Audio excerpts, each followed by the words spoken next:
ஜோதிடம்னா ம், எதுக்கு வராங்க நமக்கெல்லாம் அவங்களுக்கு பிரச்சனை. ம், ஸோ பிரச்சனைனா அவங்க ஆஹ், அந்த பிரச்சனைக்கு ம், நம்ம வந்து லைட்டு தருவோம்.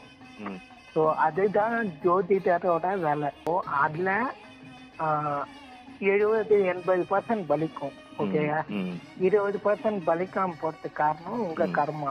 ஸோ சரி. அது நீங்க அனுபவிக்கணும். ஸோ வேற வழி இல்லை, அனுபவிக்கணும். ம், ஸோ அந்த இது வந்து கம்மி பண்ணோம்னா ம். இது மாதிரி கோயில் பரிகாரம் போனா கொஞ்சம் அதோட வீரியம் கம்மியாகும், இது வரும். இப்ப இன்னொரு கேள்வி. இப்ப நல்ல நேரம் கெட்ட நேரம்னு சொல்றாங்க. அது வந்து உண்மையிலேயே அந்த மாதிரி இருக்கா? ஏன்னா இப்ப இந்து சமயத்துல தான் நம்ம நல்ல நேரம் கெட்ட நேரம் பார்க்குறோம். இந்த ஜாதகம் அதெல்லாம் பார்த்து கல்யாணம் பண்ற நிறைய கல்யாணம் வந்து கடைசி வரைக்கும் நிலைக்காம விவாகரத்த முடியுது. இதுவே